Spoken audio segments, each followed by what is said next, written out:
ಫಲಿತಾಂಶಕ್ಕೂ ಮುಂಚಿತವಾಗಿ ದಾವಣಗೆರೆ ದಕ್ಷಿಣ ಕ್ಷೇತ್ರದಲ್ಲಿ ಬಿಜೆಪಿ ಗೆದ್ದಿದೆ ಎಂದು ಕಾಂಗ್ರೆಸ್ ಪಕ್ಷದ ಮುಖಂಡರುಗಳು ಹೈಕಮಾಂಡ್ಗೆ ದೂರುಗಳನ್ನು ಸಲ್ಲಿಸುವುದರ ಮೂಲಕ ರಾಜೀನಾಮೆ ನೀಡುವ ಮೂಲಕ ನೋಟಿಸ್ ನೀಡುವ ಮೂಲಕ ರಾಜ್ಯದ ಜನರಿಗೆ ತಿಳಿಸುತ್ತಿದ್ದಾರೆಂದು ಸ್ವಾಭಿಮಾನಿ ಬಳಗದ ಸಂಸ್ಥಾಪಕ ಅಧ್ಯಕ್ಷ ಜಿಬಿ ವಿನಯ್ ಕುಮಾರ್ ತಿಳಿಸಿದರು.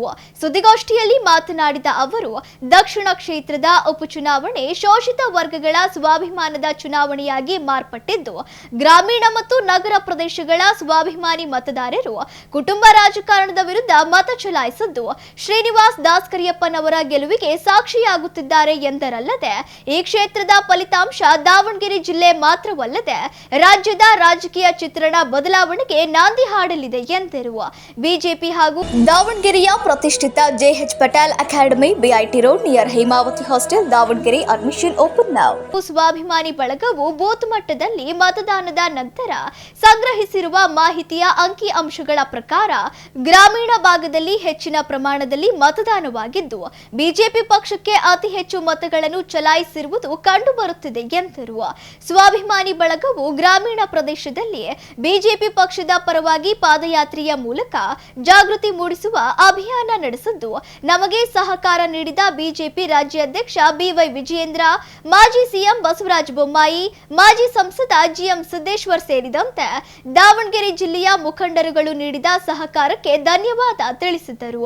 ಅಹಿಂದ ವರ್ಗಗಳನ್ನು ಕೇವಲ ವೋಟ್ ಬ್ಯಾಂಕ್ ಆಗಿ ಬಳಸಿಕೊಳ್ಳುತ್ತಿರುವ ಕಾಂಗ್ರೆಸ್ ಪಕ್ಷಕ್ಕೆ ಆತ್ಮಾವಲೋಕನ ಮಾಡಿಕೊಳ್ಳುವಂತಹ ಫಲಿತಾಂಶವನ್ನು ಈ ಬಾರಿ ಕ್ಷೇತ್ರದ ಮತದಾರರು ನೀಡುವ ಮುನ್ಸೂಚನೆ ಇದೆ ಎಂದ ಅವರು, ಶೋಷಿತ ವರ್ಗಗಳ ಸ್ವಾಭಿಮಾನವನ್ನು ಕೆಣಕಿದರೆ ಮತ್ತು ಧಕ್ಕೆಯನ್ನು ಉಂಟು ಮಾಡಿದರೆ ಅಥವಾ ನಿರ್ಲಕ್ಷ್ಯ ಮಾಡಿದರೆ ಚುನಾವಣೆಗಳಲ್ಲಿ ಸರಿಯಾದ ಪಾಠವನ್ನು ಮತದಾನದ ಮೂಲಕ ನೀಡುತ್ತೇವೆ ಎಂಬುದು ತೋರಿಸಿಕೊಡಲಿದ್ದಾರೆ ಎಂದರು. ದಾವಣಗೆರೆಯಲ್ಲಿ ಉಪಚುನಾವಣೆ ನಡೆಯಿತು. ಅದಾದ ನಂತರ ಕಳೆದ 2 ದಿನಗಳಿಂದ ನಾವು ಕ್ಷೇತ್ರದ ಪ್ರತಿಯೊಂದು ಬೂತಿಂದ, ಹಳ್ಳಿಗಳಿಂದ ನಮ್ಮದೇ ಆದಂಥ ಒಂದು ಫೀಡ್ಬ್ಯಾಕ್ ತಗೊಂಡು ವಿಶ್ಲೇಷಣೆ ಮಾಡಿದಾಗ ಈ ಒಂದು ಉಪಚುನಾವಣೆಯಲ್ಲಿ ಬಹಳ ಸ್ಪಷ್ಟವಾಗಿ ಬಿಜೆಪಿಗೆ ಗೆದ್ದೇ ಗೆಲ್ಲುತ್ತೆ ಅನ್ನೋ ಒಂದು ಮಾಹಿತಿ ನಮಗೆ ಬಂದಿದೆ. ಈ ಒಂದು ಚುನಾವಣೆಯಲ್ಲಿ ನನ್ನ ಅಂದಾಜಿನ ಪ್ರಕಾರ ಸುಮಾರು ಒಂದು 60ರಿಂದ 61,000 ಬಿ ಜೆ ಪಿಗೆ ಅಂದಾಜಿದೆ. ಅದು ಹೆಚ್ಚು ಕಮ್ಮಿ ಆಗ್ಬೋದು. ಒಂದು 58,000 57,000 ಕಾಂಗ್ರೆಸ್ಸಿಗೆ. ಆಮೇಲೆ ಪಕ್ಷೇತರ ಯಾರು ನಿಂತಿದ್ರು, SDP ಒಂದು 30,000, ಆಮೇಲೆ ಇನ್ನೊಂದು 10,000 ಅದರ್ ಯಾರು ಇಂಡಿಪೆಂಡೆಂಟ್ ನಿಂತಿದ್ರು. ಓವರಾಲ್ 40,000 ಮುಸ್ಲಿಂ ವೋಟ್ಸು ಕಾಂಗ್ರೆಸ್ಸಿಂದ ದೂರ ಆಗುತ್ತೆ, ಅಲ್ಪಸಂಖ್ಯಾತ ವೋಟುಗಳು. ಆಮೇಲೆ ಗ್ರಾಮೀಣ ಭಾಗದ ಎಲ್ಲ ಬೂತ್ಗಳಲ್ಲೂ ಕೂಡ ಏನು ಹಿಂದುಳಿದ ಮತ್ತು ದಲಿತ ವೋಟ್ ಬ್ಯಾಂಕ್ ಕಾಂಗ್ರೆಸ್ ನನ್ನದೇ ಅಂತ ಅಂದ್ಕೊಂಡಿತ್ತು, ಈ ಒಂದು ಚುನಾವಣೆಯಲ್ಲಿ 40ರಿಂದ 50% ಅವು ಕಾಂಗ್ರೆಸ್ಸಿಂದ ದೂರ ಆಗಿದ್ದಾವೆ. ಫಾರ್ ಎಕ್ಸಾಂಪಲ್ಲು, ತುರ್ಚಘಟ್ಟದಲ್ಲಿ 450ರಿಂದ 500 ಅಲ್ಪಸಂಖ್ಯಾತ ವೋಟುಗಳು ಈ ಸಾರಿ BJP ಬಂದಿದ್ದಾವೆ. ಆಮೇಲೆ ಸುಮಾರು 80 to 90% ಉಪ್ಪಾರ ವೋಟ್ಸ್ ಇರ್ಬೋದು. ಮುಂಚೆ ಅದು 50-50 ಇತ್ತು, ಈಗೆಲ್ಲ ಶಿಫ್ಟ್ ಆಗಿದ್ದಾವೆ. ನಾನು ಈ ಒಂದು ಕ್ಷೇತ್ರದಲ್ಲಿ ಪಾದಯಾತ್ರೆ ಮಾಡಿದ್ದೆ. ಈಗೊಂದು ಕ್ಷೇತ್ರದ 28 ಹಳ್ಳಿಗಳಿಗೆ ಸುಮಾರು 11ರಿಂದ 12 ತಾಸು ಬೆಳಗಿಂದ ಸಾಯಂಕಾಲ ನಡ್ಕೊಂಡು ಒಂದು ಪಾದಯಾತ್ರೆ ಮಾಡಿದ್ದೆ.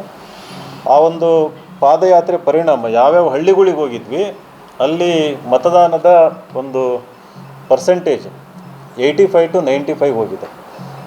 ಕಾನುಗೊಂಡನಹಳ್ಳಿನಲ್ಲಿ 96.3% ಮತದಾನ ಆಗಿದೆ, ಹೈಯೆಸ್ಟ್ ಇನ್ ಕರ್ನಾಟಕ. ಇವೆರಡು ಬೈ ಎಲೆಕ್ಷನ್ನಲ್ಲಿ 96.3% ಮತದಾನ ಆಗಿರೋದು. ಅಲ್ಲಿ ಸುಮಾರು 900 ವೋಟಲ್ಲಿ ಅಲ್ಲಿ ನಮ್ಮ ಬೂತ್ ಮಟ್ಟದ ಕಾರ್ಯಕರ್ತರು, BJP ಕಾರ್ಯಕರ್ತರು ಹೇಳೋ ಮಾತೇನಪ್ಪ ಅಂತಂದರೆ 600ಕ್ಕೂ ಹೆಚ್ಚು BJP ವೋಟ್ ಹೋಗಿದ್ದಾವೆ ಅಂತ. ಮುಂಚೆ ಆ ಊರಲ್ಲಿ 100ರಿಂದ 150 ಹೋಗ್ತಾಯಿತ್ತು BJPಗೆ, 150 ಮೇಲೆ ಯಾವತ್ತೂ ಕ್ರಾಸ್ ಆಗಿರಲಿಲ್ಲ. 600ಕ್ಕೂ ಹೆಚ್ಚು BJPಗೆ ವೋಟ್ಗಳು ಶಿಫ್ಟ್ ಆಗಿದ್ದಾವೆ ಅಂತ. ಅದೇ ರೀತಿ ಬಟ್ಲಕಟ್ಟೆ ಗ್ರಾಮದಲ್ಲೂ ಅಷ್ಟೇ 50-50 ಆಗಿದೆ ಅಂತಂದು. ಸೊ ಅಲ್ಲಿ 2 ಸಮಾಜ ಹೆಚ್ಚಿನದಲ್ಲಿರೋಂಥದ್ದು, ಕುರುಬ ಸಮಾಜ ಹಾಗೂ ST ಸಮಾಜ, ವಾಲ್ಮೀಕಿ ಸಮಾಜ ಸುಮಾರು ಒಂದು 150 ಇದೆ. ಅಲ್ಲಿ 150 ಕೂಡ BJP ಹೋಗಿದ್ದಾವೆ. ಆಮೇಲೆ ನಮ್ಮ ಕುರುಬ ಸಮಾಜ ಎಷ್ಟು 650 650ರಲ್ಲಿ ಅಲ್ಲಿ ಅವರು ಹೇಳೋದು 400 BJP ಹಾಕಿದ್ದೀವಿ ಅಂತಂದು. ನಮ್ಮ ಪರಶುರಾಮ್ ಅವರು ಕೂಡ ಬಟ್ಲಕಟ್ಟೆಯವರು, ಅವ್ರು ಹೇಳೋವಂಥದ್ದು.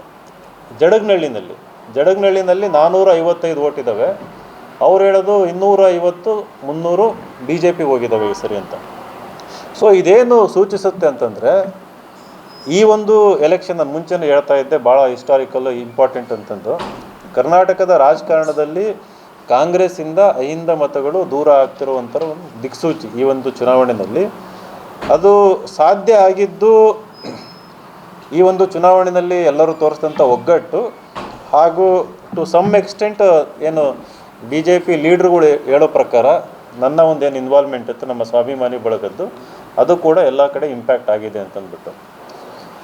ಈ ಒಂದು ಚುನಾವಣೆಯಲ್ಲಿ ದೇವದುರ್ಗದ 4 ಬಾರಿ ಶಾಸಕರಾಗಿದ್ದಂಥ ಶಿವನಗೌಡ ನಾಯಕರು ಅವರು ತೆರೆಮರೆಯಲ್ಲಿ ಇದ್ಕೊಂಡು ಭಾಳ ದೊಡ್ಡ ಮಟ್ಟದಲ್ಲಿ ತಂತ್ರಗಾರಿಕೆ ಮಾಡಿ ಈ ಒಂದು ಚುನಾವಣೆಯಲ್ಲಿ ನಿರ್ಣಾಯಕ ಪಾತ್ರ ವಹಿಸಿದ್ದಾರೆ.